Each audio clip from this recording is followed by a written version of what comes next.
Hello everyone, ఈరోజు మనం వంకాయని రౌండ్గా చిప్స్ షేప్లో లేకపోతే ఫ్రై ఎలా చేసుకోవాలో చూద్దామండి. సాధారణంగా వంకాయ is the king of all vegetables కదా, ఎలా వండినా టేస్టీగానే ఉంటుంది. సో ఎలా చేయాలో చూసేద్దామా. సో ఫస్ట్గా మనకి కావాల్సింది వంకాయలండి. కొంచెం పెద్ద సైజు వంకాయలు కావాలి మనకి ఇక్కడ. సో ఆ వంకాయలు మనం తీసుకున్న తర్వాత ఒక గిన్నె తీసుకొని అందులో మంచినీళ్ళు తీసుకున్న తర్వాత ఒక టేబుల్ స్పూన్ ఉప్పు వేసి పక్కన పెట్టుకోవాలి. తర్వాత చక్కగా మనం వంకాయలని కడిగి మనం ఇలా రౌండ్గా ఇలా చక్రాలాగా కొంచెం థిక్నెస్తో మనం కట్ చేసుకోవాలి. ఈ మాత్రం థిక్నెస్ ఉండాలండి, లేకపోతే వంకాయలు మనం ఫ్రై చేసినప్పుడు విరిగిపోయే ఛాన్స్ ఉంది. సో ఇలా మనం థిక్గా సర్కిల్ షేప్లో రౌండ్ షేప్లో మనం ఇలా కట్ చేసుకున్న తర్వాత వాటిని మనం నీళ్ళల్లో ఉప్పు నీళ్ళల్లో వేసి ఉంచాలి. లేకపోతే బయట ఉంచామనుకోండి చేదు వచ్చేస్తుంది అనమాట, అది గుర్తుపెట్టుకోండి. సో అలా అన్నీ కట్ చేసుకున్న తర్వాత నేను ఇక్కడ 2 టేబుల్ స్పూన్లు కారం, 1 టేబుల్ స్పూన్ ఉప్పు, అలాగే చిన్న చిటికెడు అల్లం వెల్లుల్లి పేస్ట్ ఆప్షనల్, వేస్తే చిన్న టేస్ట్ వస్తుంది అంతే. సో ఇవన్నీ చక్కగా మనం కలుపుకోవాలండి. ఫస్ట్ ఉప్పు కారం కలుపుకున్న తర్వాత అల్లం వెల్లుల్లి పేస్ట్ కూడా అందులో కలుపుకున్న తర్వాత ఏవైతే మనం ఉప్పు నీళ్ళల్లో ఉంచామో వంకాయ ముక్కల్ని వాటిల్ని మనం ఇలాగ ఉప్పు కారం పట్టించుకోవాలి. సో ఇలా చక్కగా మనం మొత్తం పీసెస్ అంతటికి మనకి కారం పట్టేలాగా మనం పట్టుకోవాలన్నమాట. ముక్కలకి ఫుల్గా మనం సర్క్యులేట్ చేస్తూ ఉండాలి, స్లోగా అలాగా మసాజ్ చేస్తూ ఉండాలి.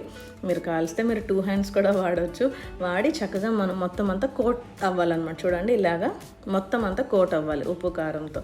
సో ఇలా కోట్ అయిన తర్వాత మిగిలిన వంకాయల ముక్కలు సర్కిల్స్ కూడా ఇలాగే మొత్తం ఉప్పు కారం పట్టించుకొని పక్కన పెట్టుకోవాలి. తర్వాత మనం స్టవ్ ఆన్ చేసుకొని మనం ఇక్కడ పాన్ పెట్టుకోవాలండి. తవ్వ పెట్టుకున్న తర్వాత మనం దాని మీద నూనె వేసుకొని అప్పుడు ఇవి సర్కిల్స్గా కట్ చేసుకున్న వంకాయ ముక్కలు ఏవైతే ఉన్నాయో అవన్నీ చక్కగా మనం వాటి మీద పేర్చుకోవాలన్నమాట ఫ్రై చేసుకోవడానికి. అలా ఒకసారి అయిపోయిన తర్వాత వాటి సైడ్స్ ఏవైతే వంకాయ ముక్కలు ఉన్నాయో వంకాయ ముక్కల పైన వంకాయ ముక్కల సైడ్స్ కూడా నూనె వేసి మూత పెట్టి ఉంచాలండి. మూత పెట్టడం మర్చిపోకండి. మూత పెడితే మనకి చక్కగా ఆవిరి అన్నది బయటికి పోకుండా చక్కగా ఆవిరితోనే పై పార్ట్ కూడా కుక్ అవుతుంది అన్నమాట, అది గుర్తుపెట్టుకోండి. సో ఒక్క 1 మినిట్ తర్వాత మీరు తిప్పి చూసినట్టయితే 1 మినిట్ నాకు పట్టింది, మొత్తం అన్ని ముక్కలు వేసాను కాబట్టి. సో మీరు మధ్యలో కూడా ఒకసారి చెక్ చేసుకోవచ్చు. అలా చెక్ చేసుకొని రివర్స్ చేసి మళ్ళీ దానిపైన నూనె వేసి మళ్ళీ చుట్టుపక్కల కూడా నూనె వేసిన తర్వాత మళ్ళీ ఇంకొక 45 సెకండ్స్ 1 మినిట్ చూడండి. సో చూసారా, 2 పక్కలు చక్కగా ఫ్రై అయిపోయింది కదండి. సో అన్నీ ఒకసారి మనం అలా తిప్పుకొని ఇంకేమైనా కొంచెం అవ్వకపోతే అవి కూడా ఒకసారి మళ్ళీ మనం క్రాస్ చెక్ చేసుకున్న తర్వాత చక్కగా మనం ఫ్రై చేసుకొని మళ్ళీ చక్కగా మనం ఆయిల్ తక్కువ అయితే కొంచెం ఆయిల్ పడితే ఆయిల్ కూడా వేసుకోండి.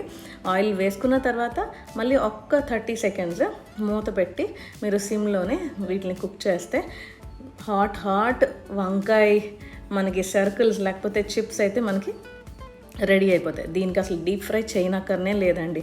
ఇదైతే best served with hot rice and రసం, ఇంకేమీ అక్కర్లేదు.